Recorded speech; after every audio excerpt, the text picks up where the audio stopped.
नमस्कार दोस्तों, जय श्री राम, राधे राधे। आपका teaching in Hindi career classes में स्वागत है। आज के उपन्यासकार हैं शरद पागरे, बच्चन सिंह। तो सबसे पहले आप शरद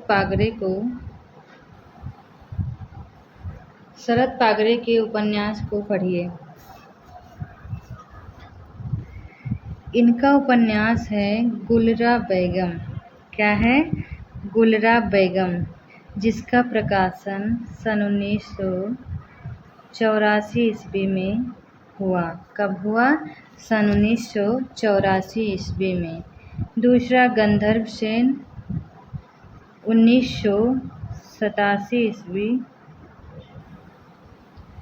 बेगम जैनावादी 1996 ईस्वी में लिखा गया शरद पागरे का उपन्यास है। इनका 3 उपन्यास है, गुलरा बेगम, गंधर्व सेन, बेगम जैनावादी। ठीक है। इसके बाद है प्रताप नारायण श्रीवास्तव। कौन है? प्रताप नारायण श्रीवास्तव। इनके उपन्यास का नाम है बेकली का मजार, जिसका प्रकाशन सन 1957 ईस्वी को हुआ है। बच्चन सिंह। क्या है? बच्चन सिंह एक सुप्रसिद्ध कवि उपन्यासकार हैं, जिनकी रचना एक है हिंदी साहित्य का इतिहास बच्चन सिंह का है। रामचंद्र शुक्ल का भी इसी नाम से है। इनका उपन्यास है सूत पुत्रो वा। क्या है? सूतो पुत्रो वा।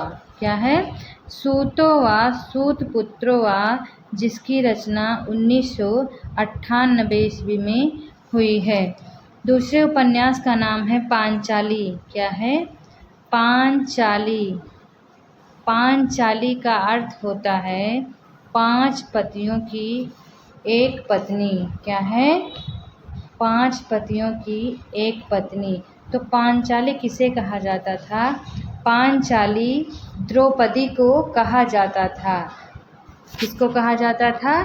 द्रौपदी को। ठीक है। तो पांचाली उपन्यास इनका जो है वो 2001 में लिखा गया। बच्चन सिंह का उपन्यास सूत पुत्रो वा, पांचाली।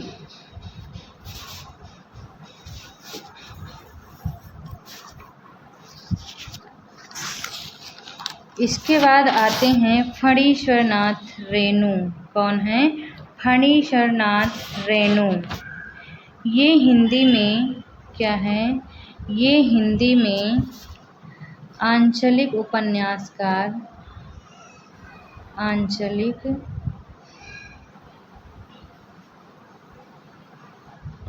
ये हिंदी के आंचलिक उपन्यासकार हैं। आंचलिक का मतलब होता है, अर्थ होता है ग्रामीण प्रदेश से जुड़े हुए उपन्यासकार।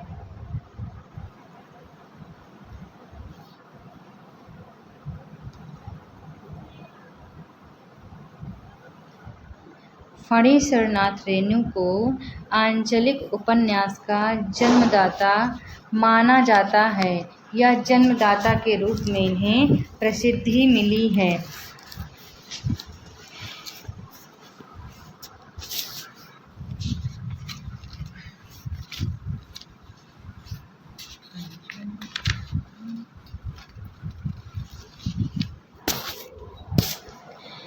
इनकी रचना है, इनका उपन्यास मैला आंचल। क्या है? मैला आंचल 1954 ईस्वी। क्या है? 1954 ईस्वी, मैला आंचल। इस उपन्यास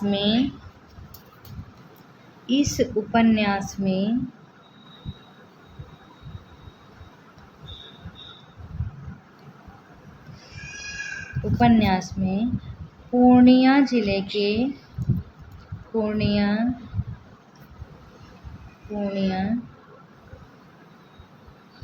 जिले के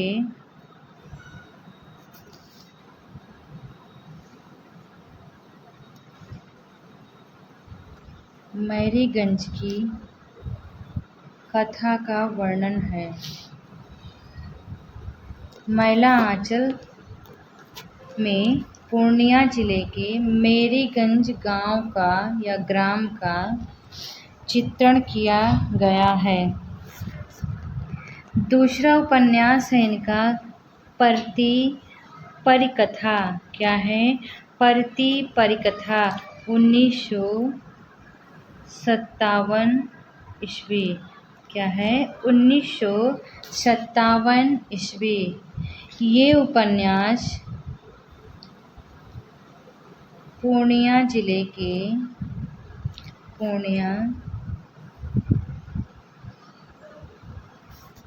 के परानपुर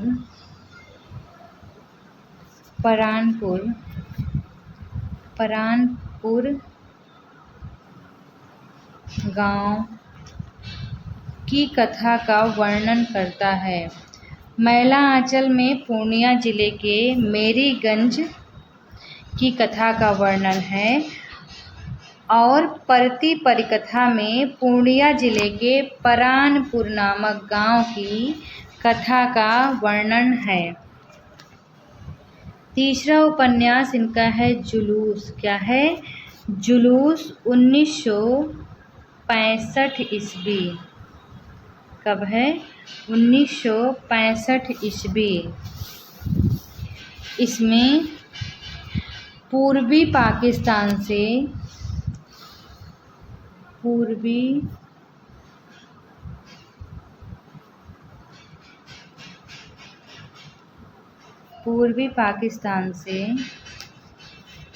आए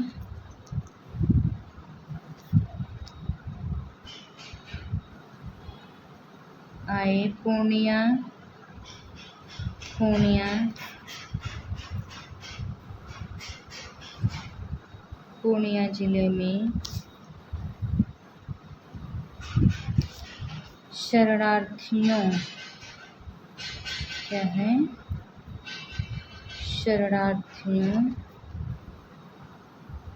की समस्या का चित्रण है। जुलूस नामक उपन्यास में पूर्वी पाकिस्तान से आए पूर्णिया जिले में शरणार्थियों की समस्या का चित्रण है। इसके बाद आता है इनका चौथा उपन्यास राम रतन राय। क्या है? राम रतन राय। ये उपन्यास इनका अपूर्ण उपन्यास है। क्या है? अपूर्ण उपन्यास है। इसका प्रकाशन उपन्यास है दीर्घ तपा। पांचवा उपन्यास है इनका दीर्घ तपा। क्या है? दीर्घ तपा। इसकी रचना सन 1963 ईस्वी में हुई है। कब हुई है? सन 1963 ईस्वी में हुई है और इस उपन्यास में भ्रष्ट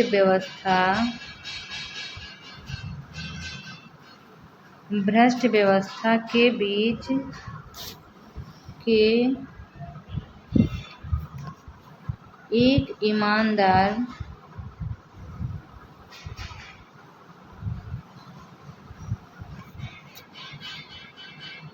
ईमानदार व्यक्ति के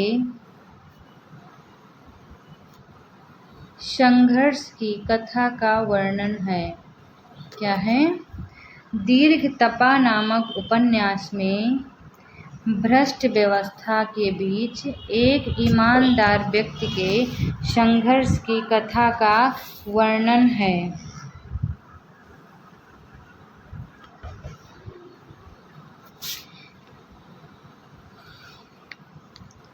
कितने चौराहे। क्या है?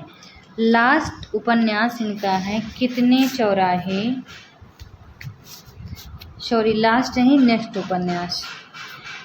इसकी रचना सन 1966 ईस्वी में हुई है। कब हुई है? सन 1966 ईस्वी में हुई है। ये उपन्यास इनका बालक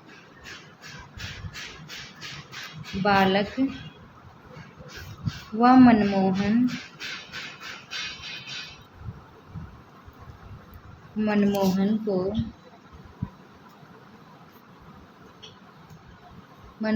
को केंद्र में रखकर स्वाधीनता आंदोलन का चित्रण किया गया है। किस उपन्यास में? कितने चौराहे उपन्यास में बालक व मनमोहन को केंद्र में रखकर स्वाधीनता आंदोलन का चित्रण किया गया है। नेक्स्ट उपन्यास है इनका पलटू बाबू रोड। क्या है? पलटू बाबू रोड, जिसकी रचना सन 1979 ईस्वी में हुई है। कब हुई है? सन 1979 ईस्वी में हुई है। ये उपन्यास पूर्णिया जिले के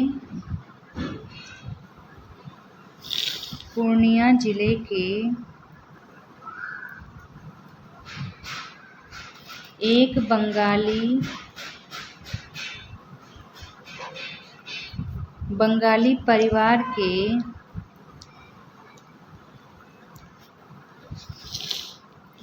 परिवार के चारित्रिक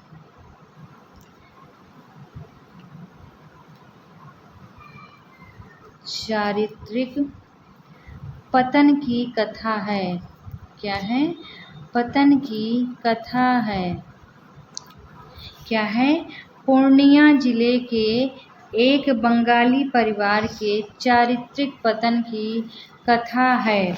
किसमें? पलटू बाबू रोड नामक उपन्यास में। ये सभी उपन्यास आंचलिक उपन्यासकार फणीश्वरनाथ रेणु के हैं। ठीक है।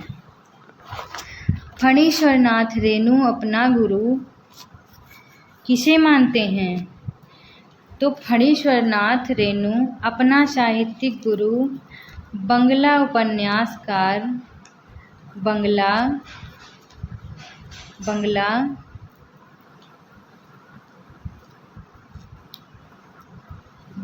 उपन्यासकार सतीनाथ भादुड़ी को मानते हैं। किसे मानते हैं? सतीनाथ